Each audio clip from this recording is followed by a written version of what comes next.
working from home, I now can poop whenever I like. Welcome to Behind the Sins, presented by CinemaSins.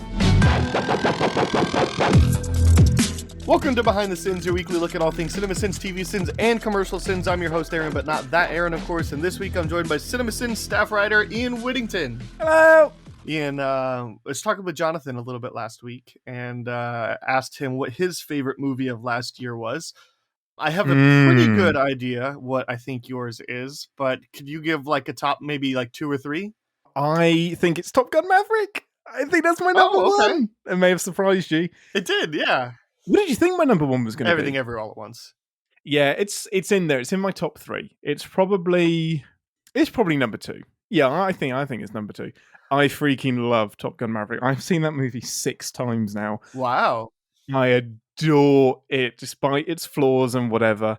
It's such a fun movie. I enjoy the pants off of it. How does it hold up outside of a theater? It's great. So I saw it twice in the theater, twice on a laptop, and then twice at home. Yes, for sinning purposes. But it really holds up at home. But okay, maybe that's because I've seen it. I think I've seen it on Aaron's TV and my TV, and both of them are built to do films like Maverick justice. But even the story, there's just some really, really cool moments in the movie, regardless of how you watch it. When Maverick's like got to Mach 10, and then is it Hondo back at base that's like, don't do it, and then he just tips it to 10.1, cuts back to you, he's like, just like, he did it. And it's such a perfect moment because it just sums up how Maverick can't. He's his own worst enemy. He can't stop. Yeah, we'll gush about it all day. I'm sure everyone else has gushed about everything, everywhere, all at once, plenty. Yeah, well, I mean, we'll get there later in the show too. But well, real quick, can you round out your top 3? So you already said Top Gun Maverick and Everything Everywhere All at Once would probably be 2. If I could remember what movies came out last year, movies of 20. I know it's not Avatar: The Way of Water. No, did that come out last year? My goodness, it feels like it came out every single year. So did Top Gun Maverick, though. Yeah, but it's okay, now I'm thinking of everything. Number 3 is The Banshees of Inisherin. Oh, nice. I adore that movie. It is hilarious. It's so great. It's just it's super chill, yet super hilarious. It's just an entire mood of Ireland. I love it. Love that movie. Closely followed by The Menu, which again just slayed me, but it's more thinky, less chilled. Nice. There you go. Ian's top 3 of the year. But we're not here to talk about the top 3 movies of 2022. We're here to talk about the content from last week. So let's get into the SinSide Scoop. Woo! What's he building in there? I've got a secret.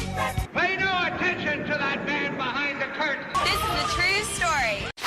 We'll kick things off with Monday's video, Rick and Morty 6x9. I'm going to have to take this slowly. A Rick and King Morturs Mort. All right. Yes, correct. Can confirm. You and Daniel writing on this one.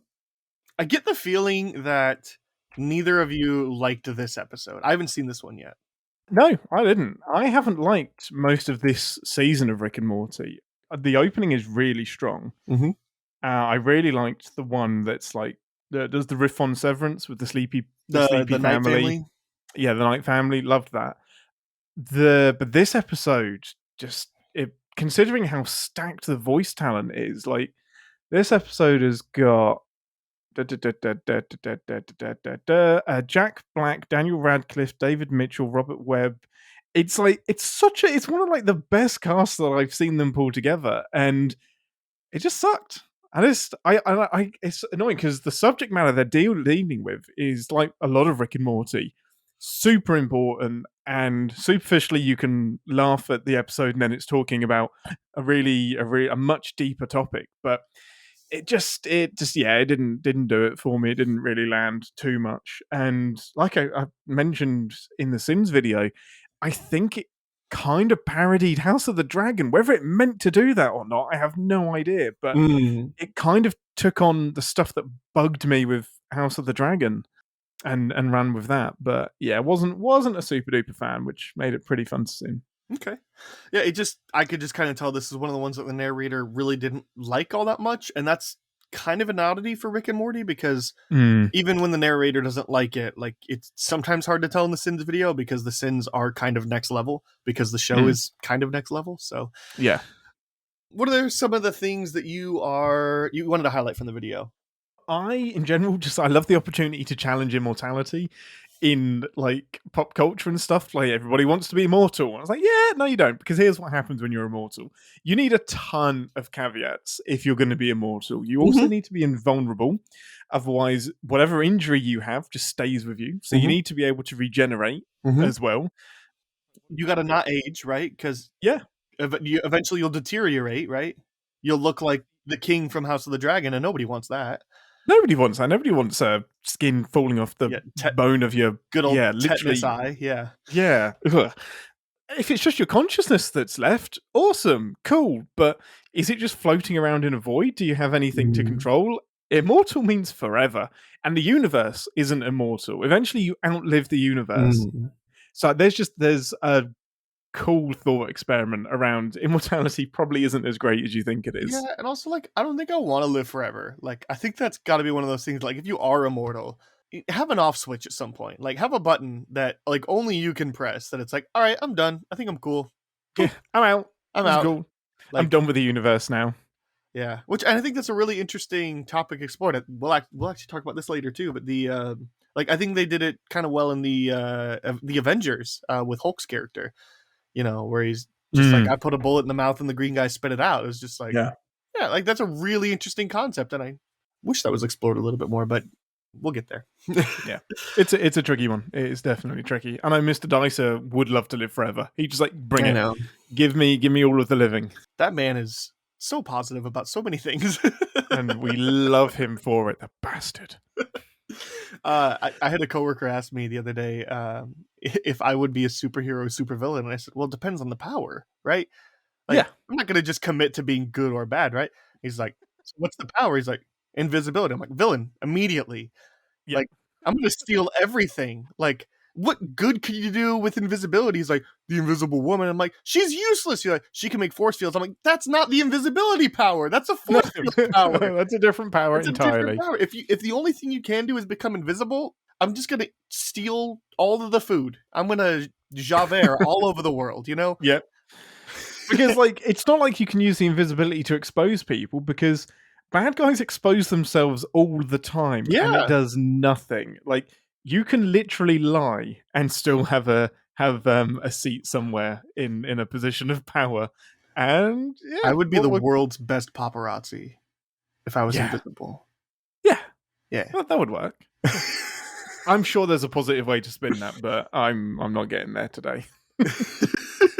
Why is breakfast such a challenge for this show? It's just a great man. sin. It is, isn't it? And stay tuned for the season 6 video. We're going to be doing something special with the breakfast sins in particular, because there are so freaking many of them, and it's a gift. It's become the news position of Rick and Morty, because it's like, oh, breakfast scene. Let's just settle in here and see what we can find. There is always something. Yeah, it's a lot. Yeah, it's a lot of times like when you get the newspaper, you're like, all right, you got to read this thing. Well, this is about a used car ad, not about, you know, aliens invading the world a bit. Yeah, that's the same paragraph 4 times. Amazing, and it has nothing to do with the headline. Great. Yeah. So why are Summer and Beth chewing, but the pancakes haven't had a bite from yet? Yeah. Yep. And I love kind of going through what would have to take place in order for that to happen. They would have had to eat the pancake and then grab a new one, but all in the time that it took them to carry on chewing. And sometimes it's just easier to say, this is dumb. Yeah. Unless there's a time machine device built in to where, like, Rick's got like a thing on the plate to where you eat it and then it regenerates that way. Like, you just that's the problem with Rick and Morty. That could be true. Yeah, that's true. That could absolutely be something that Rick has done. I'm going to stop giving the writers ammo to like nitpick you guys. Fair. Yeah. It's a good idea. This fireworks? Did you like that? That was just really easy. This works. Shut them down. Works. Fireworks. It'll either get cut or it'll make it in. Santa Claus is not looking on the bright side of life in this scene, and then continues to whistle, always look on the bright side of life. Aaron was talking about this recently. I don't remember where it was. I don't know if it was on one. I think it was on the Patreon exclusive from last month. Because I think one of you mentioned having the sin, and like you were gonna write it for Jeremy or something, and you're like, he wouldn't like it. And then Aaron was like, give it to me, I'll do it. Like, or I feel like it was from that. I know this has been talked about before. I'm pretty sure it's from that Patreon episode. Yeah, I can't remember. Was it? Is it the Bony Pod where we were talking about the movies that you'd like to see the behind the scenes movie of? I think yes. Well, because you said the Holy Grail. Yeah. Yeah. Anyway, go listen to the Patreon Bony Pod. If you are a patron, you can get access to that on all the tiers because I'm on the lowest tier and I get access to that. So yeah. Go! Somebody go find the context and then put it in Discord or whatever. And let us know about it. Yeah, I did quite like. We have the most important job in the universe. Careful how you're throwing around universe. You're not even the best drummer in the Beatles. It's just one of my favorite things when Ringo Starr apparently said, "I'm the best drummer in the world." Mm-hmm. Propose you're not even the best drummer in the Beatles. And it's not often I get to use that. And Starr lined up really, really, really nicely. Why would I hang on Pluto? That's some Jerry League shit. You can take that back. Pluto has have a rough time enough as it is without that sort of slander. Yeah. I said last time that I was going to start a Jerry counter for every Jerry dig that you made, and that was the only one this episode. Very, you were kind to Jerry this episode. Yeah, no, I think I cut some. I can't remember what they were. There was definitely more in there. You cut some, or somebody else said, "Alright, Ian, stop." Oh, it was probably Aaron. Aaron probably said, "Stop, you being too mean." We let you get away with like 8 in the last episode, so... Yep, just keep piling on. This came up in the comments as well that we didn't mention, and this is one of my favourite YouTube comments, is you didn't mention this. I was like, yeah, we also didn't mention anything about the Declaration of Independence, the monarchs in the 1500s. There's loads of stuff in this video we didn't mention. Mm-hmm. We should have sinned that Pluto had its own episode with Morty and Jerry believing in Pluto as a planet or something like that. It's just an episode I totally forgot about. But the sin still stands. Pluto is worth more than Jerry. So this is a green on the nitpicking the nitpickers? Yeah, this is no, wait. This is a red. They're red. Yeah. They're red? Okay. Yeah, red means they're wrong. No, it's like you said they're right, but it's not... whatever. Sin still stands. Yeah, the sin stands, yeah. Oh, they're in amber. Fine. They're right, but I don't like that they're right. I think that's where amber comes in. It's they're like right, red, but I but don't it's like also it. see-through, so it's kind of faux red, yeah. And then I really like the ending. Hey, stop with the BAMs. I'm not done yet. City. City. I just love the idea that like I was getting fed up of my own rants. I was like, I bet the sin counter is as well. I wanted to ask, pertinent to this podcast. So there's several sins about the drive-thru at the start of this episode. And it really feels like it was ripped off of the Behind the Sins episode where Aaron fixed drive-thrus because it was like the exact same process and everything. Point is, did you steal from me, and to what royalties am I owed? Interestingly, in order to rip something off, you have to first listen to it. When I read that in the show notes, I was like, huh, that's interesting. I have not listened to that episode. So this is like when you send your work into like it's mentioned in where the Crawdads do their things. When you send your novel into a publisher, they're going to shred it so that they don't get accused of stealing it. This is exactly the same thing. I don't listen to any of it so that I can't be accused of stealing it. But when I was writing it, I absolutely was thinking in Aaron brain. I was like, how would Aaron optimize this? Because we've had the drive-through discussion many times. He has like returned from getting us lunch and been like, that was the most ridiculous 90 minutes of my life because of how inefficiently it's run. But the editors did an awesome job of pulling that queuing system together, and it underwent a few different versions. But yeah, there are much, much better ways to organize that meteor, but it was not ripped off to my knowledge, other than just through osmosis of being around Dicer and his organizational penchant. There's a sin in here that says, I'm not sure if Rick is using "init" as an American way to confirm that one or more of their family members are robots, or if he's using the British slang "init." as a bit of filler to elicit an agreement from Morty. But what I do know is that this episode has far too many not funny jokes in it. That's really hard to read and do the accent at the same time. I wasn't trying for the accent there at all, by the way. So good. So I wrote that sin down and then just said, Ian, rate Aaron's British pronunciation of "in it" on a scale of 1607 to 1783. Amazing. I mean, I can tell you're extremely proud. Yeah. As well you should be. That's some good history knowledge. I would rate it probably as like a 1066, something like that. Oh, so way low. Yeah, it was all right. It was pretty good, but it's more like in it, bruv. It's like, okay. Too many jokes in it. He was too proper. He was too Downton Abbey about it. Yeah. Yeah, and we did a couple of takes on it as well, because the first one was like, in it. Yeah. And it's something, unless you're around it, you don't know. It just comes, it absolutely flows out of you. So that was a good cup of tea, isn't it? It's like, it is barely any ends in there. It almost starts with an E and just gets the T on the end. It's a tricky one. But he did, it was a fine job. I'm just glad he got the joke. Again, after just reading that, like, I'm like, it's so hard to like distinguish. This is one of those times, like, everybody, like, I remember thinking, like, oh yeah, like narrators, like, they just go through and they one take all this. They got, it's like, nope. Especially doing this podcast, having to read some of these things, it's like, I can never do it. Not a chance. I could do it if I wanted to spend a bunch of time editing and re-recording, but for sure. I don't. Yeah, I have a huge amount of respect for all of the narrators. I've listened to the raw audio a few times, and just the composure they have to keep when it's taken them 5 takes to get through some tongue twister that usually Aaron has put them through. And they're just a quick message, Aaron, you son of a bitch, and then back to doing the take. And they land it. They get it there. It's a hard job. I have one more question, but did you have anything else in the video you wanted to know? No, that was everything. So there's a sin in here about the Batsignal and how honestly it's kind of stupid. And it's one of those, like, I was like, oh yeah, that does kind of make sense. Like, the more you think about it, because, and especially one of those things, the Batsignal is typically a sign for Batman to signal, hey, Gordon, I need to talk to you. So shouldn't the Batsignal actually be the sign for villains to actually do their things because they know Batman isn't going to be around?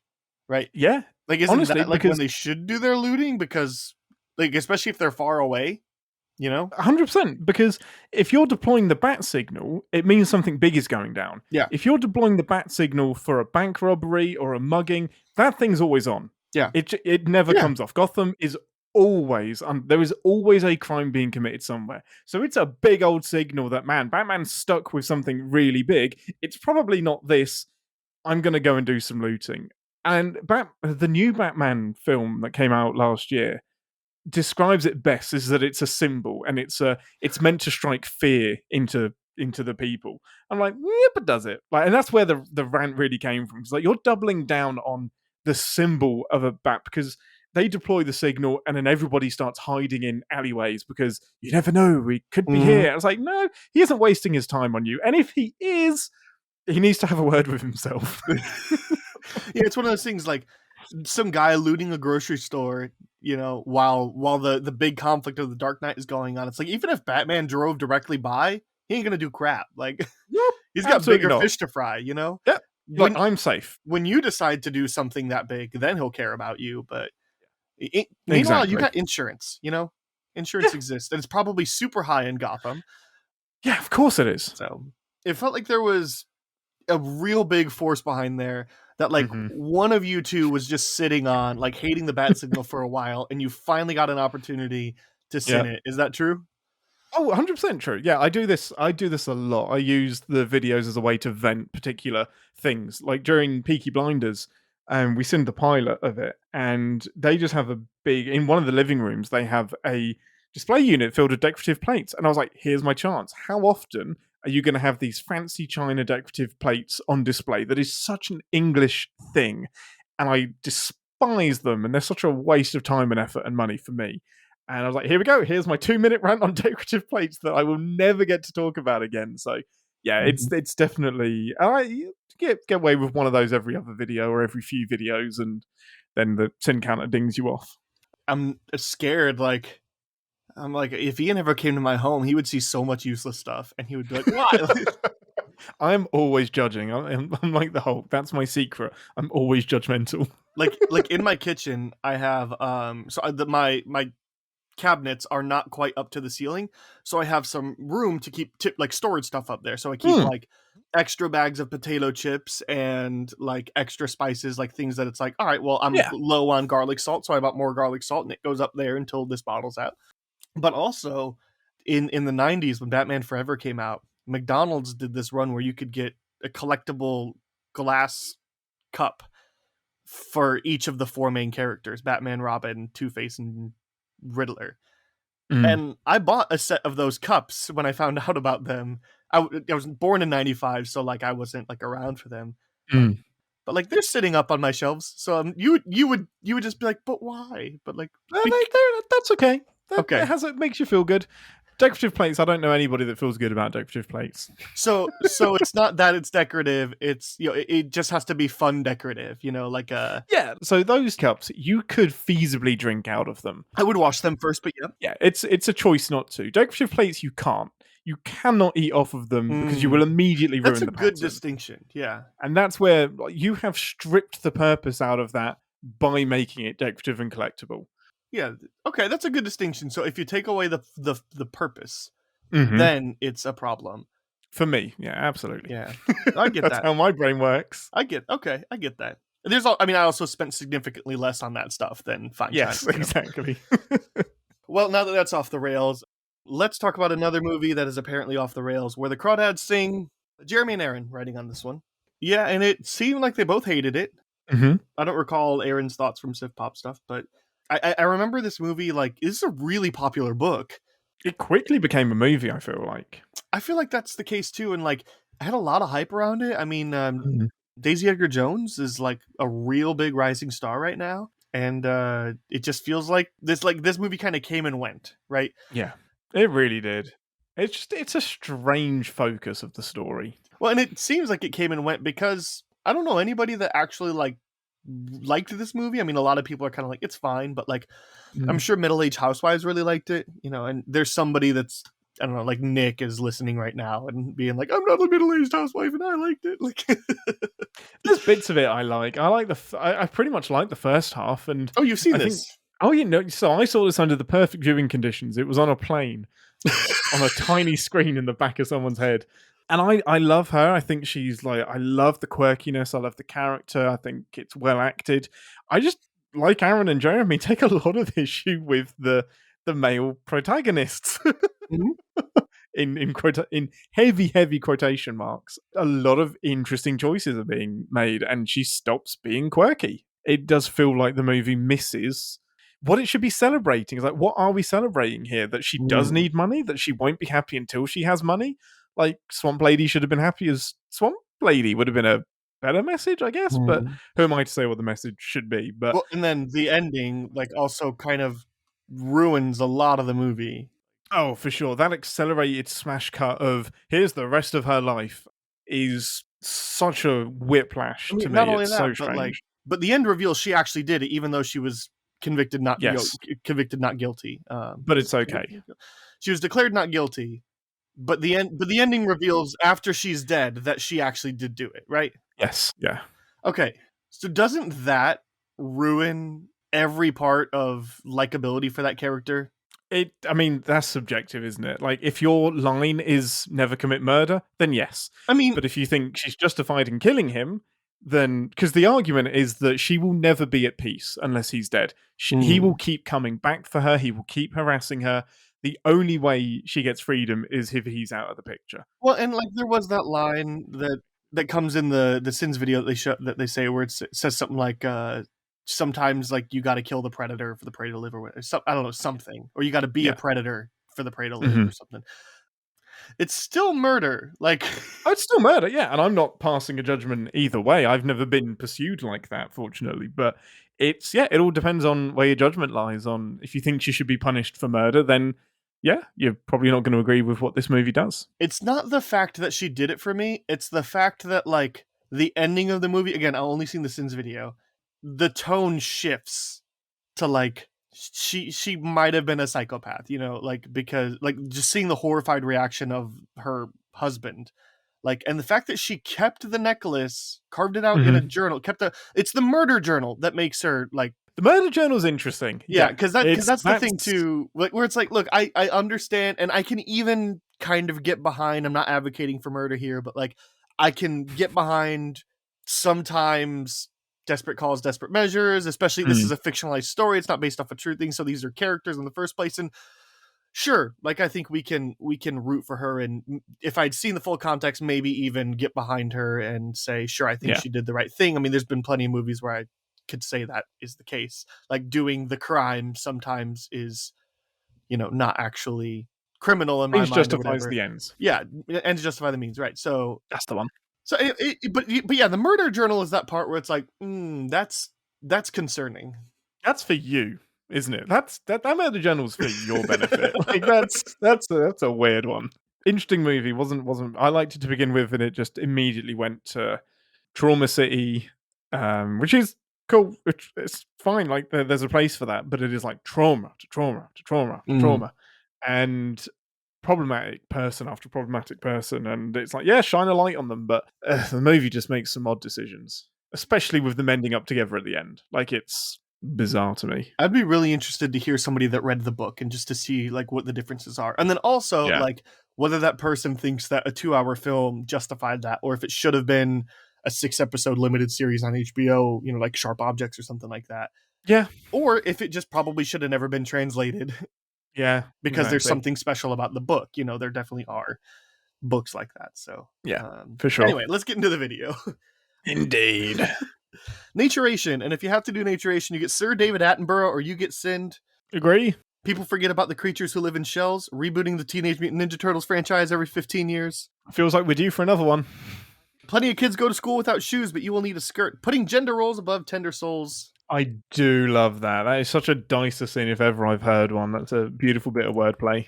Well, it's a beautiful bit of wordplay, and it's almost like, are we really prioritizing the type of bottoms over having shoes? Like, yeah. Like, it's one thing if you want to try to like enforce a dress code, but like complete clothing apparel should always prioritize over quote unquote right apparel. Yeah. You would hope. Some stuff you wanted to point out. This movie is starting strong with this 1-2 punch of cliches, and already it has the audience on the tropes. I just like that. It made me chuckle. Yeah, I like that. This video does a lot with Bible verses, and I just wish I could quote the Bible as well as I can quote Star Trek, because I can do this with Star Trek, and like, it's just not as like, it's not as impactful as saying, oh yeah, Euclides, paragraph 1, subsection 4, and lest thee not be disparaged by a horse, lest thee disparage the otter yourself. And I wish I could do that, but I can only do it with Star Trek. And maybe in 100 years, that'll be more impressive. But I always love it when Aaron and Jeremy can just pull out these quotes. And yeah, it always makes the sin sound more impressive when you can pull apart. Whenever the Bible is mentioned, they have a reference that's like, no, actually, the Bible did say this. Well, so I did have a question about that.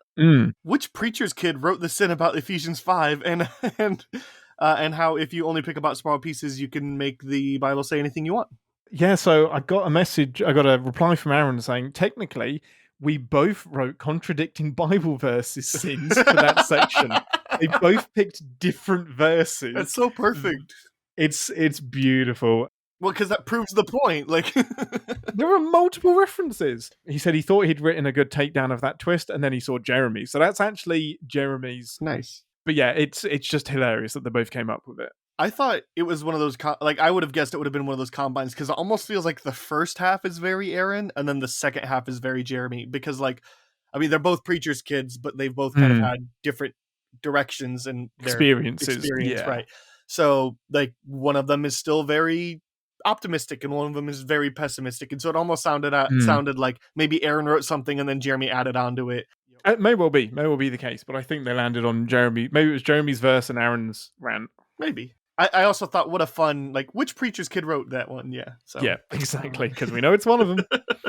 Let's see. This love scene concludes in 15 seconds after 6 thrusts. Even the sex in this story wants to be done with this movie as quick as possible. There's 8 or 9 sins that could be sin of the week here. I think It's either this or the first Rick and Morty or the Rick and Morty video that's going to be Sin's video of the week for me. It's one of the two, but I mean, the ending of this one almost makes it worth it. But the if you're gonna speedrun her life, you're gonna need to give me more than this. You just wanted to kill Jumpin', didn't you? Yeah. Speaking of the end of the video, it really is one of my favorite all-time endings. It's just a beautiful, beautiful rant, Mhm. and everyone in the comments just absolutely adores it. It's like, you honey fucking motherfucking... It's just the tirade of insults is I so have it good. written down in my notes. Do you want to do the honors and read it? Oh, no, you do it. Do it. I haven't got it in front of me. Oh, wait, are you gonna be able to do all the swears? I don't have a problem with swearing. Oh, okay. Because of my views on what the Bible says about swearing. Interesting. Oh, I love it. I love it. Context says that swearing is actually about oath keeping, not about the words that you say. Oh, okay, yeah, that makes sense. Yeah. I mean, now I think there's an argument to be made about don't say bad words if people are gonna look at you differently for saying bad words, but I think there is a culture beyond that. So, Yeah, fuck you. oh, you honey dipped whore of a twist, telegraphed ass face, you distractive Delilah dickhead of a movie, you Nell's eyes bayous notebook motherfucker, you dirt soaked marsh mashed Carolina Reaper of bullshit, you harlot of humanity, you slut of a story, you two-timing Tinseltown taint fucking lazy ass bitch ass manipulative horse apple sucking miscreants. You Charlie Brown Christmas of a movie, you extended SNL digital short parody, you ivory dealing, love poaching, narrative choking asshole. 50 sins. Nice. It's the Charlie Brown Christmas story that really hurts. That's the one that's like, ouch! Ouch, that stings. It's also So just good. like out of left field and in the best possible way. Yeah, it's like they didn't quite get enough bile out during the Sins video. So sometimes you get to the end and you're like, all right, this is where I'm going to let it have it. I haven't found a better time to do this, so this is how we're going to finish the video. Mm-hmm. I got to imagine it started with one thought, and then they were like, well, which one do we want to do? And then they were just like, all of them. This ending sucks. I think it was actually mostly Jeremy. So Aaron said he read Jeremy's tirade and just loved it and said it was the best thing that he'd ever read. So I think that was all Jeremy, just like vomiting. I figured if anything, maybe Aaron just threw in Charlie Brown Christmas or something like that. Oh, more than like, yeah, I'm sure he threw in like the digital SNL short sketch thing. The explicit stuff is Jeremy, the clean stuff is Aaron. Yeah, I think that's fair. That's fair. I do have a note from Jeremy actually for this one. Jeremy says, I find the movie's reveal of the true murderer to be the very height of preposterousness. It's laughable, it's offensive, it's cheap, it's lazy. So I set out to write a very long sin that allowed me to riff off for a long time on the movie's finale stupidity. This was a lazy carbon copy of a movie already, but after that reveal, it becomes injurious to those who watch it. It stabs you in the gut with dumb. I loathe this movie, and I'm happy to tell anyone that. Yeah, that was passion from Jeremy for sure. Nice. I did get a couple questions submitted from the fans. Mm. So DMs on Twitter from Obina Oni J, who's been really the MVP of this last couple runs because he's been DMing me all the things he wants to ask. And if you want to do that, if you're listening and you want to do that, DM CinemaSins BTS Twitter or email bts@cinemasins.com or like put it in the Discord and make sure to tag me and we'll make sure that your question gets read on the show. He wants to know who came up with the sin. He says this to the audience. I feel like this will be a recurring sin. I didn't actually get an answer on that, but I'm 99% positive it was Aaron. It's got that Aaron vibe to it. And yeah, it's very much looking at the camera, and this is for no one else's benefit other than us. And it's a really quick way of doing that. Yeah. And then the other question he asked, he said, I wanted to ask about the sin concerning the nature and ability of language to convey thought. I'm guessing that main Aaron wrote it. Main Aaron. It makes you subpar, Aaron. That's fine. I'll take it. You are correct. Aaron did write that. And he said, well, I wrote this in about how spoken language can convey the same amount of nuance and thought as written language. I was worried I would offend Jeremy as a writer. Okay, I wasn't really, but you can say it on the show because it will sound cool. Yeah, that's absolutely one of those things. I mean, even like we were just talking about just how I feel about swear words. Like that's the nature of language and its relationship with people. Yeah. Yeah. It's all about intent, and that can be intent as it's received as well as given. But for me, the all of the words have power, but it is about how they're sent and received. That's the big thing. Like we give the words meaning. Yeah. We'll move on to Wednesday's video. She-Hulk, Season 1, Episode 2. Aaron and Daniel writing on this one. So you really enjoyed the show? Yeah, no, I really enjoyed the show. Yeah, I've seen the whole thing. It lost me a little bit in the middle when it did the tropey thing of Jen's got to get a date and Jen gets betrayed. And then it clawed me back in towards the end with like the meta stuff and just in general have a lot of fun. Like the characters are just really fun to watch. Yeah, overall it was probably, it's probably number 3, number 4, something like that. It's up because I really, really enjoyed Loki and WandaVision. So it's not going to beat those two, but I really enjoyed Hawkeye as well. So it's probably tied with Hawkeye for me. I would like to start with Aaron adds a sin. This is if I was a writer on the video, here's something that I would have wrote. It's just things that I think of that that I'm almost like waiting for it, and specifically it's mostly outtakes. So there's a scene at the beginning of this episode where there's like a chant inside of a bar and they're waiting outside and then they like open the door and they can hear the chant. I would add the outtake from, are you a How I Met Your Mother fan? Tangentially, I've seen okay. Yeah, I've seen a few. I know Barney does things with women. Yeah, there's a scene in the bar that they all hang out where Barney and Robin are having a disagreement because Barney starts chanting USA and then Robin's like, please, these are Americans, like they'll chant anything that you do, and she goes Canada and nobody joins her. And then Barney goes shrimp fried rice and then the whole bar collectively shrimp fried amazing. Rice. So I would have added the shrimp fried rice outtake. That's beautiful. That's a great joke. I like that. I like that a lot. Onto the stuff that is actually in the video. Well, interestingly, you are not the only additional writer in this video. Here's a little bit of a BTS exclusive. We have another writer that's been making some additions to videos for us and has been writing on a lot of CinemaSins scripts. And she submitted some stuff. Oh, she's written on this video as well. So that is a person by the name of Courtney. One of the questions that we had from the fans that I see in the show notes was referencing Courtney's sin. So I thought it was only fair to reach out to her, and she's all right with us mentioning her on the podcast. So yay! Nice. I'm a writer. Woo! Welcome, Courtney. Welcome to the madhouse, Courtney. Okay, so actually, this wasn't a fan submitted question. I mean, it is a fan submitted question because I submitted it. There's a sin about how it's disappointing. How we have Tim Roth returning, and we even have like General Ross returning, but there's no Edward Norton returning because it's been recast into Mark Ruffalo for various reasons. Mainly, this is really like height of problematic Ed Norton. Not problematic for like actual like real problematic reason, but just he's apparently a nuisance on set and wants to take control over scripts, which is he wanted to rewrite part of the Avengers, and Joss Whedon said no, and Disney said bye, and hello, Mark Ruffalo. And I wanted to know, because the way the narrator says this in, it really feels like they actually wished that Edward Norton would have continued rather than Mark Ruffalo.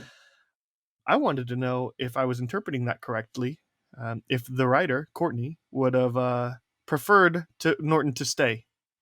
Yeah, and so I have a nice reply from Courtney here, and she absolutely passionately believes that, and she's not alone either. So here's from Courtney. I guess I've always found Ruffalo's portrayal of Bruce Banner a little bland. He just, to me, never seems to quite hit the right level of melancholy that I think a character like that should carry at all times. I'm in a lonely camp, but I actually enjoyed the Incredible Hulk film. I love Liv Tyler and the idea that Norton's heart rate could trigger the Hulk. I love that scene, by the way. I can't get too excited. And he had to watch his monitor very closely was a fantastic detail to me, even if it's probably not comic accurate. Norton just seemed to do more with his character's desperation to be rid of the Hulk and the bleak awareness of the pain he'd caused in one movie than Ruffalo has done in the entire MCU. I don't think Ruffalo is a terrible actor. I just think Norton brought more to the role in terms of emoting and thematic portrayal of a man forever on the run because of what he might do if he gets too angry.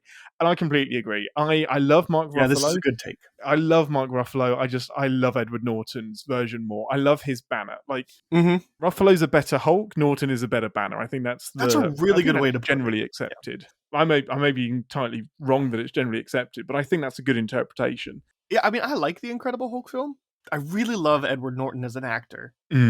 Again, I understand as a person, he sounds a bit very much Miles Braun, you know.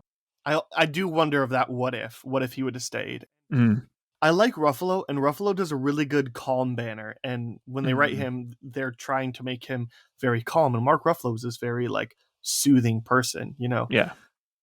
He's a very relaxed, very chill guy, except when he bursts out and turns into a rage monster, you know, when he needs to for a screen. Not even just in the Hulk films, but I'm thinking Spotlight. You know, he's very calm and chill, but he seems to get the most enraged in Spotlight.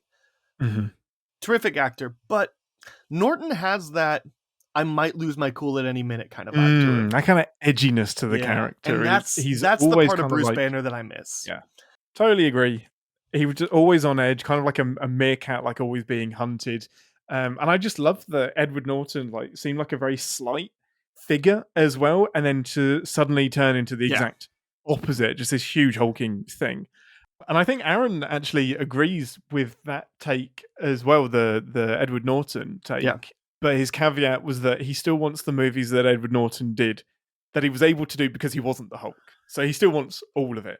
So there may have been some things that he wasn't able to do if it had been tied in like Ruffalo. But my counterpoint to that was we still see Evans and even Ruffalo, we still see them and Robert Downey Jr. in other roles despite being in the MCU. So I don't think it would have been too prohibitive. Let's see. This feels real discriminatory. Where's a lawyer when you need one? And then when she's going through the like job applications. I love how much that goes on. It's just like a lawyer anywhere, anywhere a lawyer. Just that the camera focuses on the lawyer. So good. Linked to that, I really love the legalese rant that the narrator goes. I was like, I'm not a lawyer, but just completely subverts that and still goes on. This is how the law works. So we always have to be careful with that and just admit that we actually know nothing. There was a sin removal because somebody says, and here's a map to the best bathroom for pooping. And Aaron gets all emotional. He's like, that is the most kind thing that anyone has done for anyone ever. And the delivery, the execution, the writing, everything about that moment was perfect. It's so true. We have a lot of nervous poopers on the team. So it's something we all feel very, very deeply. Here's my only problem with that, though. That bathroom seemed far away. That's the point. But here's the thing. Does that mean that all of the higher-ups are using that bathroom for pooping?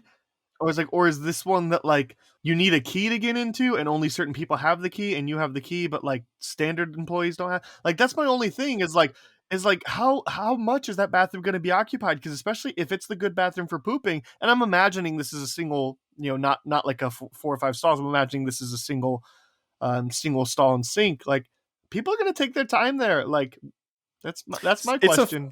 It's difficult so you don't want it to be too exclusive. If it needs a key, it's ruled out as a good toilet for pooping because then everybody knows that the key is gone. The key is anonymity.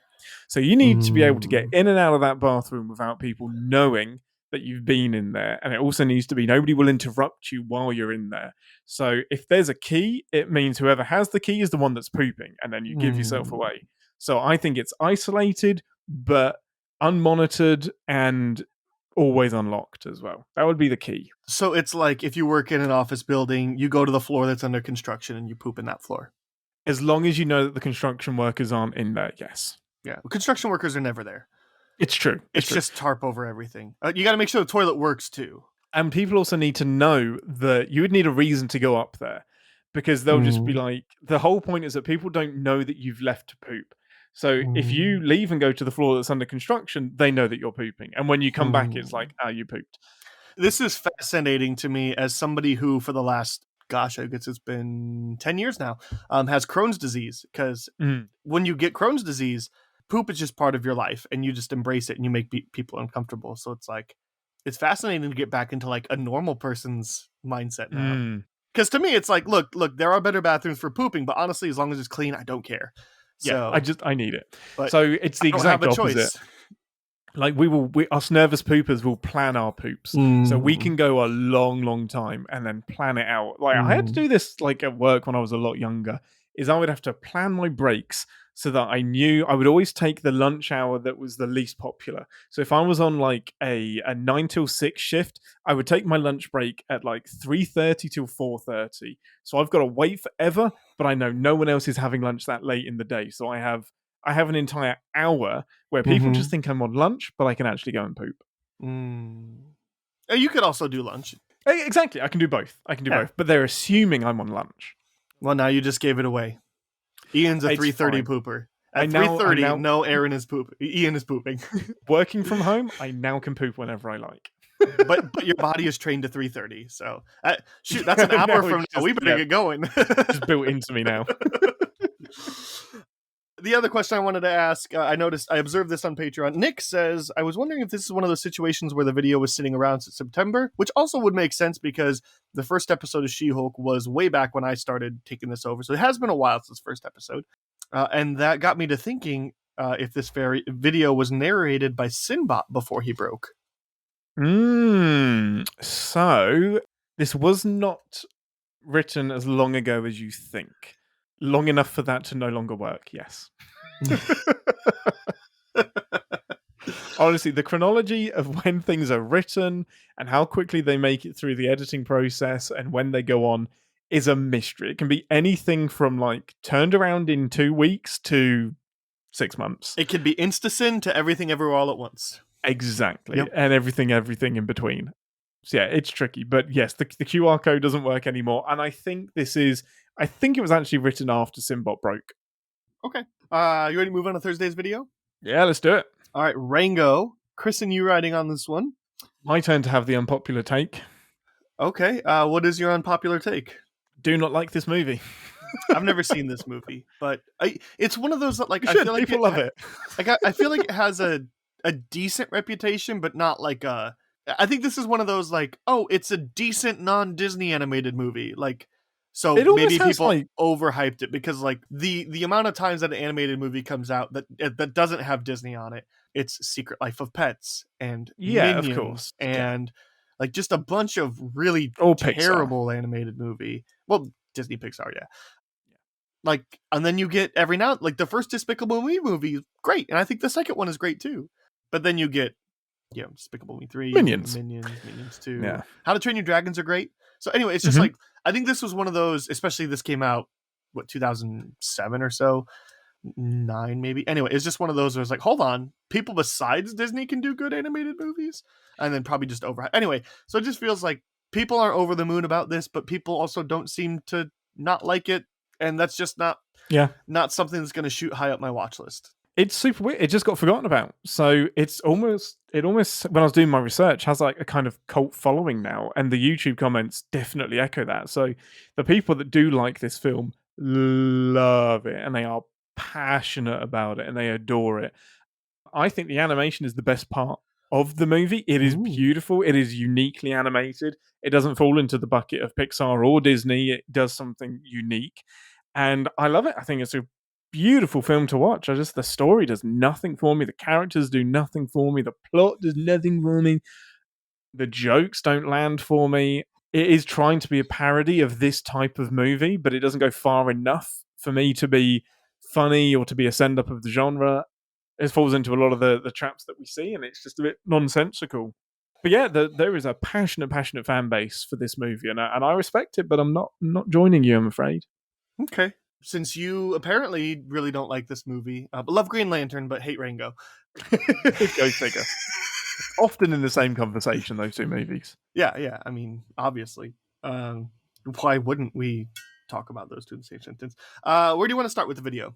Oh, man, just the universe itself. So this is where it falls over for me. And this doesn't matter to most people, and it probably shouldn't matter to most people, but its universe doesn't make any sense to me. So this little tiny iguana lizard critter village based on the Wild West in the middle of nowhere in a world where humans have pets.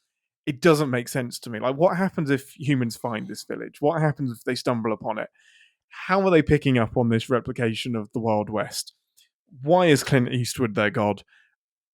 So much of that is in there because, hey, we like the concept, but not fully fleshed out or explained. It doesn't do like the Toy Story or even Sausage Party thing of putting a filter over it where this is what humans see, but instead it just doesn't do a lot of explaining. And it's fine. You can't really criticize the movie for not wanting to, but you can sin it for not doing that. And it's one of the weird things that just really got to me. It's like we have guns that are made for animals, but at the same time, everything is made out of scrap, litter and garbage and stuff that you would find in the real world. So nobody's making a porta potty for these people, but they are making shotguns.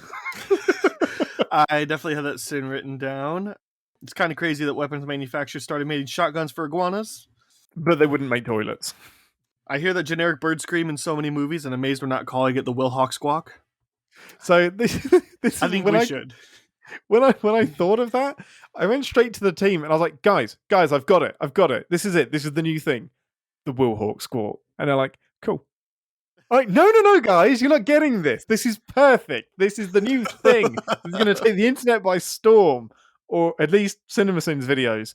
You will absolutely see this in any video that I write on that has an eagle. It will just be the Wilhock Squawk. Because I freaking love that, and everyone should. I'm here for it. That's great. And it's significantly more creative than the Wilhelm scream. Nice. I also wrote down cactus juice. That's what we got. That's at the bar, and it's in the cactus. And then there's a sin about how this, you couldn't at least take the pricklies off before sliding it down to the hand. I just wanted to do this. So, as mentioned earlier, my current profession is a bartender. There is a liquor that is called cactus juice. Oh, interesting. It is quite literally like triple second lime juice. And it's pretty hard to find because it's so niche. But the place that I worked serves it as a side shot with every one of a specific kind of margarita. So it's your chaser. Yeah, it's our chaser it's the only margarita that we have a chaser for. But or like a lot of times people just dump it in their margarita after they do it, because it's a little extra kick. But yeah, there is a liquor called cactus juice. It's literally like, it's probably like $5 a bottle, but most places don't carry it because we sometimes run out and they tell us just take a little bit of triple sec and put a splash of lime juice in there. It's tasty. Trade secrets. It's tasty. It would pair nice with this particular margarita. Has strawberry, mango, and kiwi in it, so like I'm sure it would go well. But anyway, I just thought you would know. Nice. I like that. I didn't know about that. That's nice. The American bar scene is very different to the British bar scene. I'm sure the differences are stark. I do miss draft beer when I come over to the States. You guys just don't have it. I mean, we have it, but it's nowhere like the amount of places that could pour you a Guinness proper. Oh man, it's few and far between, sadly. Anyway, on to sitting other Johnny Depp movies while doing this. I caught So I wrote it down when the Death on the Nile one came, and I had to backtrack and which was just gold. And I'm like, it's definitely an Ian sin. Yeah, because it's Death on the Nile, and it's like, wait, hold on, he wasn't in that one. He was in the other one. I kind of like that one. Whatever, Death on the Nile, sitting that. But that was a legit mistake. Is I wrote the sin and then stopped myself and was like, oh shit, he's not in that one. I like that one. Oh, I just in Death on the Nile. Like that is my thought process as it happened. Just became the sin. Any opportunity to sin Death on the Nile, I would do it. It's not even that bad, but it's now become that bad in my brain. I was like, I remember, I think you were on when we talked about the Sins video, and like, 100%. Yeah, I kind of like it, but it's fine. It's fine. I understand. I understand the desire to rip on it too. Absolutely. One of my favorite observations from Chris was really, really simple. Just, is that a belly button? Isn't Rango a reptile? And when I read that, I looked, I was like, that's amazing. Just like the thought process behind that is, he shouldn't have a belly button, but why does he? Like, it's a great observation that doesn't make any sense. Yeah, you're kind of breaking my brain now too. He shouldn't have a belly button. He's in an egg. Why does he need a belly button? You're right. Yeah, there we go. Holy shit, the moon and Moonfall didn't take up that much sky, and that thing literally touched Earth. Also, nicely done, whoever wrote, what do we call Rattlesnake Jake's gun weapon here? A rattling gun? Good job. Yeah, that was Chris. It nearly got cut. Like, it's not often that Chris will defend us in, because after 10 years, he's like, cool, that's fine. Like, I'll work that joke into somewhere else. But he's like, God damn it, no. This is a good joke. It's staying in the script. It's hilarious. I think you made the right call. I agree. Yeah, Good job. totally agree. To be fair, it was Aaron that wanted to cut it, not me. Well, Aaron's wrong on this one. I could be wrong. Could be Jonathan. I don't know who reviewed this. That's all the sins I had written down. I just have a question, but can save it if you want. If you have other No, things. go for it. I'm ready. Obinona J also sent in. He wants to know, why did Nickelodeon get the sin in particular? Just Nickelodeon. Just it's a Paramount thing. We kind of go to the parent organization, and Nickelodeon's owned by Paramount, and we just decided to send it because Paramount. I figured the answer would be, it doesn't matter, right? Whether it's Nickelodeon or Cartoon Network or Disney Channel, like it's always going to get. Cartoon Network would have been sinned as well. Yeah, all of them. Anything else on the Rango video? Yeah, I've actually got 2 deleted sins that didn't make it. So one of them, rumor has it that to this day, Johnny Depp still has no idea he was in this movie. Gore Verbinski just followed him around the set of Pirates of the Caribbean with a microphone and spliced together enough incoherent warblings to make a movie. Oh, that's headcanon for me now. I love that. That's exactly what happened. Johnny Depp has Whenever no I do idea. watch Rango, I'm not going to think of anything else. Yeah, this is just all dialogue from the Pirates set. And the other one was just Fear and Lizarding in Las Vegas, which got subbed out for the lengthier sin, because it is just an unneeded reference. Like it's pretty wild. Sure. Oh, and apologies to YouTube for getting ostriches confused with roadrunners. Very sorry. We actually caught that. We caught it during the final one of the final edits, and we were like, "Do we change it? Is it worth it?" And we were like, "You know what? We'll just claim the narrator's ignorant. It's fine." And of course, somebody in the comments has noticed that that's an actual ostrich and not So that's it's a green. a roadrunner, not an ostrich. Yeah, That's a Like, green. apologies. Sorry, that's a green. And you know what? We knew it. We knew what we were doing. Oh, so it's an intentional green. We left it in there just for you. That guy must feel so proud of himself. Mm-hmm. That'll take us to Friday's video. Pringles stuck in. Mm-hmm. This Pringles stuck in can. Now, here's the thing. I want to play a little game. I don't have a writer credit here. I think I want to guess. Is it one of the main 7? Yes. Is it a Danae script? Nope. Oh, dang it. Who is it? It's Jonathan, I believe. I am just going to confirm. It was Jonathan. Yeah, he's done it back to back. Wow. Yeah, this was a Jonathan script. Like, here's the thing. I'm thinking of the sin. Okay, I really don't want to see the places that Pringle cans go during sex. Although I kind of do. But no, I don't. But I kind of do. And, like, that's so shocking that Jonathan wrote that. You heard that in Danae's voice, didn't you? I did. Because I've heard her say the same things. Like, I kind of do, but I don't. But I kind of do, but I don't. And the other one was, I didn't write this down because of the series, but just how they keep on going back to, like, that Pringles can has been in a lake. Like, that's such a Danae thing. Like, yeah.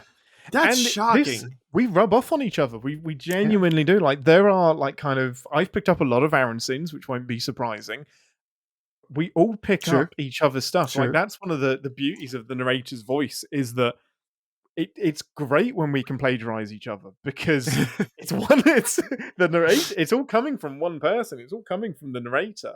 So, yeah, I think it's probably a good sign that you thought this was Danae. But no, this was all Jonathan all the way.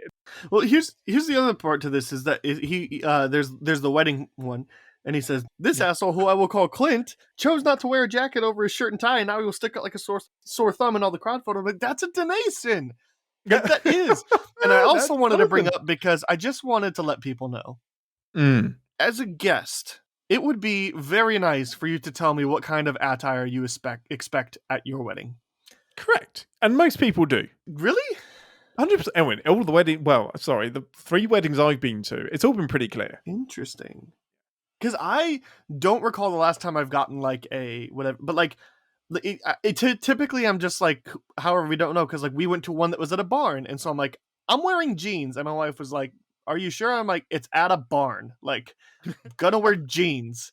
I'm gonna wear jeans, and I'll wear nice shoes, and I'll wear a button shirt not tucked in, you know?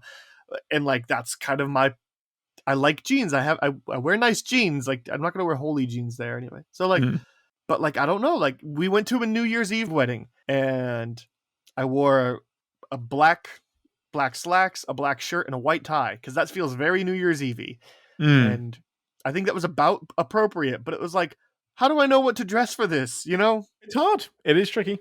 It's tricky. I mean, we have it way easier than women though, because we can get away in most occasions. Just whack on some jeans. That's true. And a shirt, and you're fine. Like I wouldn't even know where to begin on the feminine presenting side of the equation for that. Like, and here's the thing too: you're allowed to say, "Please show up in this." Don't be like, "Oh, show up in whatever makes you comfortable." You're allowed to be like, "Hey, we would really like you to wear business casual." Like, cool. Yeah, we would really like you to wear suit coats. Yes, cool. Yeah. Even if you say you don't care, I know you actually care. So let's just be honest here and tell me what you want. Yeah. Help me to help you. Yeah. Do you expect black tie? Do you expect?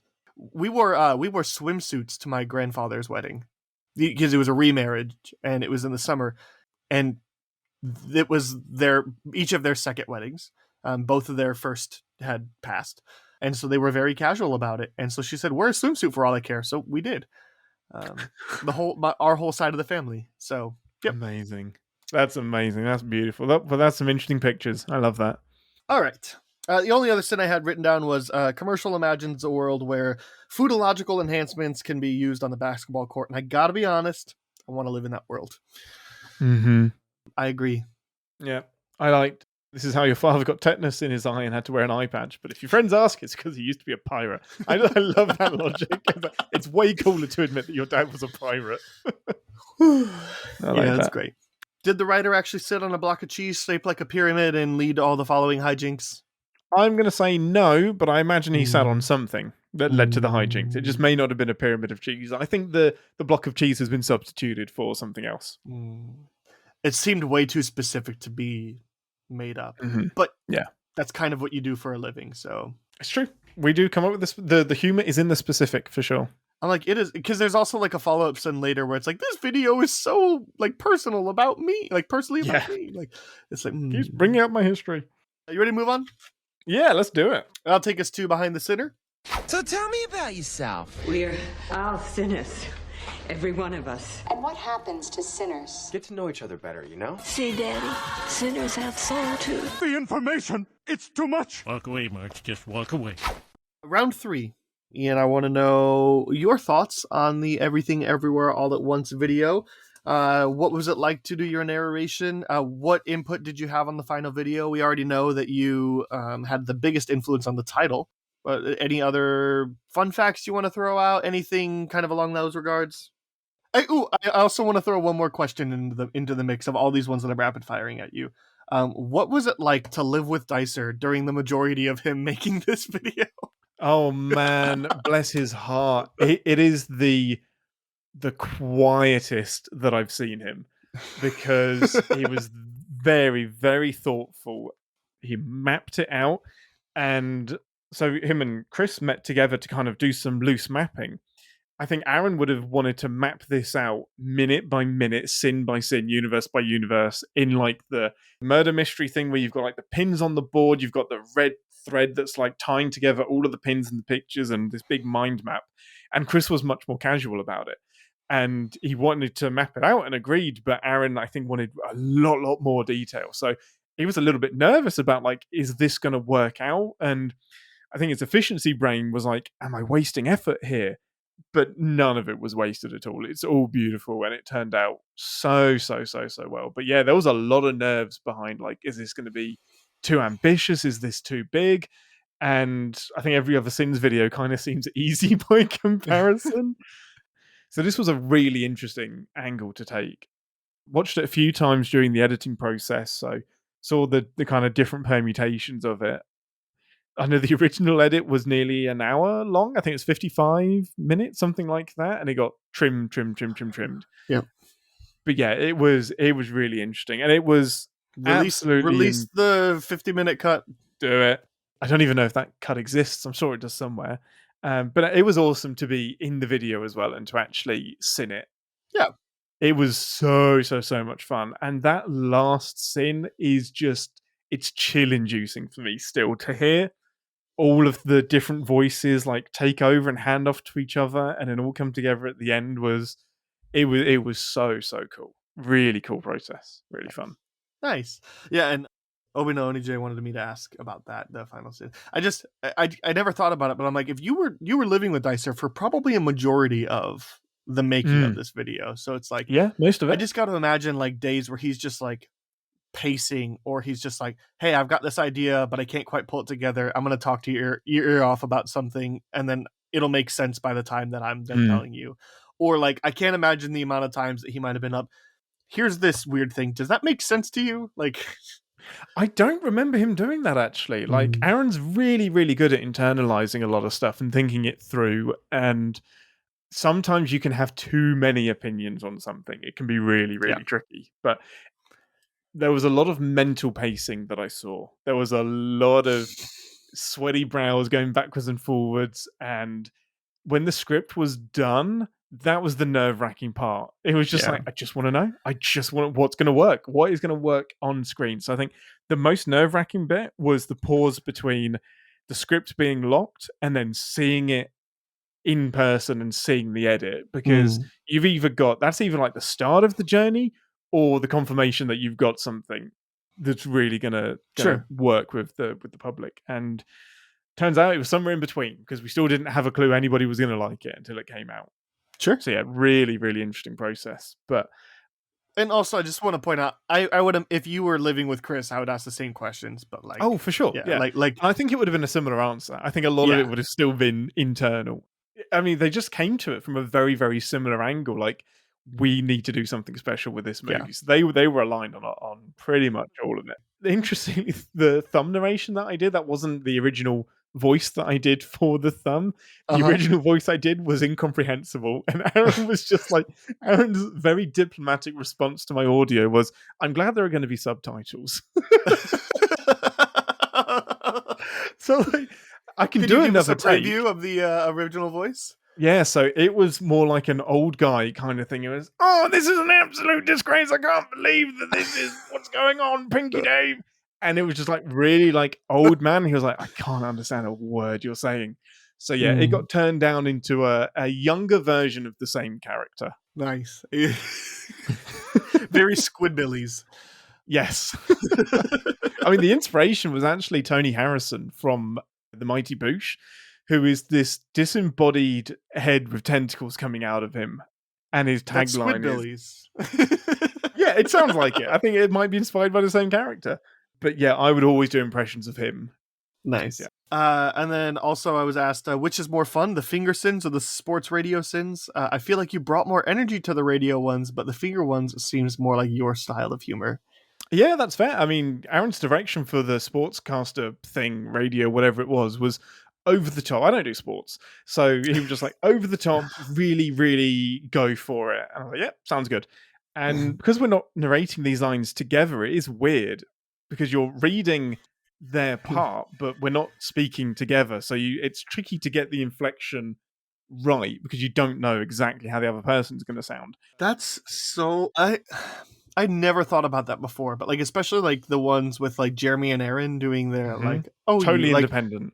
That's crazy. I would have put money saying that Aaron set up a StreamYard link. It's possible. I don't know for certain, but I'm fairly certain all of the narration was independent. Man, that's crazy. I mean, mine and Danae's definitely were separate, because we couldn't record on the same day.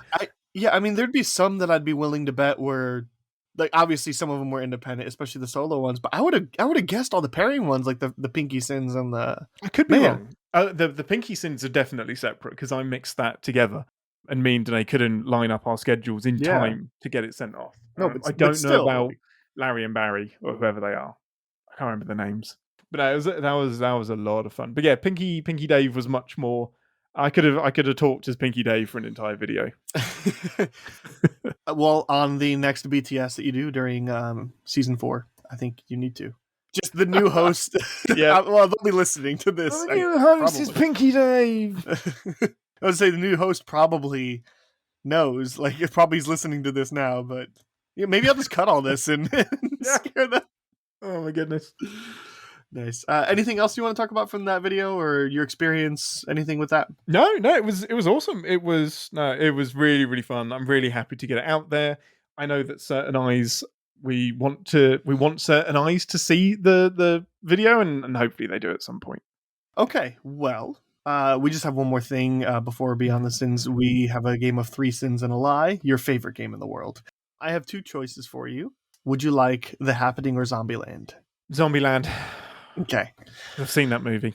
I haven't seen The Happening. So the way this game works, if you're new, I will list 4 sins. 3 of them are in the video. 1 of them was written by fan Joseph, and Ian has to guess which one was written by Joseph, which of course is not in the video. Just give me 6 minutes to speed watch the video. I bet I still get it wrong. So sin number 1 says "hey," spelled Hay, and then it says note for post game the. Ooh. Well, I probably just gave that away then. That one. That's the fake. Well, I don't know how else to read this one. It says Hay. Note for post game. The subtitle is spelled hey Hey, which is incorrect. Anyway, interesting. Which means that's real. All right. Well, I just hoped your odds. Yeah, I don't know. I don't know how else I was supposed. Just hey. Yeah, I don't know. Well, looks like we're doing The Happening. No, we're still going with this. I guess you just have one less. I mean, I'm not revealing whether that one was the sin or not. Got it. Yeah. Sorry, Joseph, for butchering this. Sin number 2. Seriously, how did this chump ass find himself only 2 steps ahead of naked female zombie who wants to eat his brains? She still has cash in his hands, goddammit. Exactly how little attention of life was he laying? Sin number 3. Look, I love snowballs more than most, but fuck you if you expect me to believe that there aren't any other snacks in this truck but snowballs. Show me some ding-dongs and ho-hos, damn it. And then sin number 4. Look, sorry, I'm trying to read these so I can understand. Note to future Aaron, read these beforehand. Look, I know I'm harping a bit at the grocery store, but look at this fucking place. It's incredibly well stocked. You ever see a grocery store when this catastrophe happens? Hell, in the South, motherfuckers clean them out if there's an inch of snow predicted. Number 3. Yeah. All right, so here's the note. There was a note listed at the end that I was reading, and it says, note, pronounce ho-hos as hoo-hoos intentionally. So the sin would have said, show me some ding-dongs and hoo-hoos, damn it. Nice. I just butchered this completely. I'll take the win. Man. I'll take it. You take the win. That's fine. Win on a technicality. It's fine. Note to self. Check for notes in the 3 sins and a lie doc. JCD foiled by his own overcomplexitude. No, foiled by Aaron failing to do prep right. Amazing. Either way, I win. Either way, you win. What gave it away? It was more the other 3 weren't. They were sins. So number 4, it said, I know I've been harping on about the grocery store a lot, which means it's referring to previous sins. Ooh. So that could have been a double bluff, but I figured that might have been a bit mean. So that ruled that one out. Number 1, I knew because you fluffed it. And then number 2, my instinct is JCD might have stayed away from commenting on ladies. And then just picked a more neutral sin. So I picked kind of like the more neutral of the 4. Okay.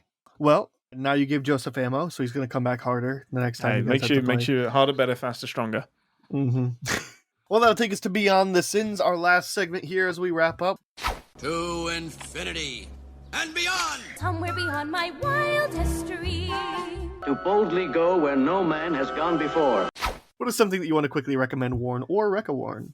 I want to reca-warn really quickly, Megan, because I went into this film with the expectation super duper high. Everyone loved it and adored it, and that doesn't mean that you have to, people. You do not have to be obligated to like anything. My take home from this movie is I like Megan. I do not like the movie that Megan is in. This is every horror movie that you've seen. It's got most of the tropes going. Have people actually been loving this? Oh, the people I've been speaking to have loved it. I feel like Aaron the consensus is exactly what you're saying. Like it's more of a reca-warn where you're like, yeah, it's stupid, but I kind of like it. I wouldn't. It's not even. I don't think it's stupid. I think it's trying to be elevated horror. Let's not get into trying to define what that is, but it is trying to do something more, and I applaud it for that. And I like Megan. I look forward to seeing her future movies, but this one I will hope to never watch it again. It's just, ugh. Interesting. The ending, the third act in general is just, you've seen this before. Okay. My actual recommends are, I mean, this is almost a CinemaSins cliche, is join the team, recommend the raid. Like, I watched the Raid and the Raid 2 back to back because the Raid 2 just dropped onto UK Netflix, or it's either just dropped or Netflix just decided to drop it into my lap on the home screen. So I decided I'd seen the Raid originally years ago. I'd never watched the Raid 2, so I rewatched the first one and then watched the second originally. And these movies are great. The Raid, the first one, is like Die Hard in a tower block, but with more martial arts. Just an onslaught of just martial arts and brutality. And then the Raid 2 has more of a plot and a story, and it's like a adventure across the city to foil a crime family and get some redemption and get back to his family. And it has one of the most stunning final set pieces of martial artitude that I've ever watched. It's insane. They are exhausted. I'm exhausted watching them. It's incredible. It is a visual spectacle. It's so good. Love it. Nice. Watch them both. Okay, do you want to talk about a movie that you probably haven't seen, or a movie that I know you've seen? One of them's a new release and one of them's not. New release. Okay. So last night I took my wife to the theaters and we went and saw A Man Called Otto. Oh, nice. I'm probably not going to watch this film, but I'm interested to see. Have you seen the original? No, I haven't. Okay. I haven't seen the original. I know that like Tom Hanks, like his wife watched the original and was like, "You need to be in this film," and he was like, "Okay, let's make it." So I'm intrigued by this movie, but we'll probably never watch it. Look, here's what I'll say is we saw it in the theaters, and it was mostly because like it's a good date movie. It's a good like it's got some heart to it. It's got some feels to it. It's directed by Mark Forrester, who did like Gifted, which I think is an incredible movie. Jeremy refers to as Little Girl Good at Math. That's the one. It's kind of your run-of-the-mill basic. You can kind of tell where the story's going to go. You can tell the beats. You can tell like there's a certain character that's introduced and he makes a comment. So you're like, okay, we know that Otto is near the end of his life. So it's like, oh, he's going to leave this in the will for this person. So like you clearly know that kind of stuff. It's a very paint by numbers story, but it is charming. And so like, look, if you want a date night, go to the movies, get a bucket of popcorn and cuddle, whatever. Cool. Do it. Yeah. But otherwise you're totally good. Wait till Netflix, have a good cry at home, or at least like it didn't quite make me cry. It definitely has some emotional moments that work really well, but like you're totally fine waiting till Netflix. It feels like it's trading on the novelty of Tom Hanks being a jerk. Kind of, and I totally bought it, which isn't something like I immediately bought it because he's a jerk, but it's more so he's a grump. So he's not like not likable. He's just like distant, which is a distinction. He's not, like he's like not House. Like I heard somebody describe this as PG Gran Torino, and it's like, no, he's a jerk in Gran Torino. Yeah, but no, he's just a grump and he's angry at the world, and you kind of get to understand why. But like, no, he's. I totally bought Tom Hanks as a grump, and I think it's because like he just looks older than he actually is. I don't know if it's just they applied less makeup or maybe more makeup, but then like even the way he moves, it's like, yeah, I know him, and I pretty quickly like stopped seeing him as Tom Hanks. It's charming. It'll make you laugh. It'll make you feel emotions. It'll make you cringe. It'll make you feel all the variety of spectrum of things that will come with it. You know exactly what movie you're getting into, and if that sounds like you want the ride, go for it. If it doesn't sound like you want any part of that, just watch Gifted instead. Gifted's great. Noted. So, yeah. Well, that'll do it for this week. Thanks again to Ian for hanging out, spending your time this week. Thank you for having me. Of course.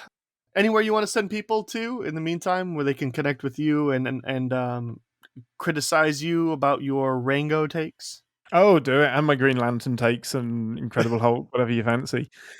Yeah, come and find me at Whitsinned on Twitter, WHITTSINNED. And Captain's Pod is always a good place to hang out. We broadcast live on Twitch and YouTube live every Friday at 12 p.m. Central-ish. And in a few weeks, we're going to be reviewing every episode of Picard Season 3 as it comes out. We'll be doing it. So it looks like the episodes come out on a Thursday. We'll be doing a live review Friday, so less than 24 hours after it comes out, and then that episode will come out the following Wednesday. So it'll either be a nice chat about it, or it'll be a recap before the next episode comes out, depending on when you listen. But currently we're going through TNG episodes. So yeah, come and find us on Captain's Pod. And you can follow me on Twitter at Letterboxd or Letterboxd at Schweitcastle. And if you have feedback on the show, there's only 3 episodes left where you have to hear my voice. But I'll still take any feedback that you would like. And anything that you want to submit for me to ask the writers. Still Chris, Jeremy, and Danae to appear for the rest of this season. So email anything to bts@cinemasins.com or DM the BTS Twitter at CinemaSinsBTS. And lastly, don't forget to like and subscribe wherever you're listening from, and come back next Thursday for more Behind the Sins content. Bye! Thanks for listening. Send any feedback to bts@cinemasins.com, and be sure to subscribe, rate, and comment. Find more ways to connect by visiting cinemasins.com/BTS. Test, test, test. Test, test, test, test, test. Oh, yeah. Thinking of he's gonna want my appetite, gonna find some afternoon delight. My motto's always been that when it's right, it's right. That's what happens when you start the song too high. Where are my show notes? There are my show notes. Yeah, I almost deleted... I've been playing a lot of Polytopia, and I almost instinctively deleted the app because it said you cannot play multiplayer unless we allow push notifications, because it wants to send you when your turn is happening. And I was just like, okay, that's an easy one, fuck you. So all of that story sounded like a euphemism for running drugs. The whole thing sounded like a drug front. Share a building, it got demolished. Some guy ended up in a dumpster. The police came round. We just passed it off as a mannequin. Not some guy we were holding hostage. I can still be like video linked in, but it sucks that I'm not going to be able to hang out with you guys. That was so much fun last year. Yeah, we'll put you on a laptop and just set you up so you can. Just put me on the sofa with like a cardboard body. I would love that. Have my arm around someone. We're gonna weekend at Bernie's you. Yes, do it. I'm here for it. Oh my goodness, I will do that. But yeah, we'll make it work. We'll put a cardboard box on top of the legs, and then I'll scribble a beard on the box. Yeah. Scribble. Yeah. I want a finely manicured beard on the box. Thank you very much. Nope. Just scribble. No, it's the weekend. I want you to pass it off to Aaron's wife that I'm actually there, though, and she's the only one that realizes I'm a cardboard box. They've been just like, no, this is Ian. Like, what do you mean? What do you mean he's just on a laptop? Hello! How's it going? Bip, bip, cheerio! Bloody hell, could you get me a cup of tea? Yep. She's the only one that realizes I'm fake. That's amazing. Rick and Morty, 6ix9ine.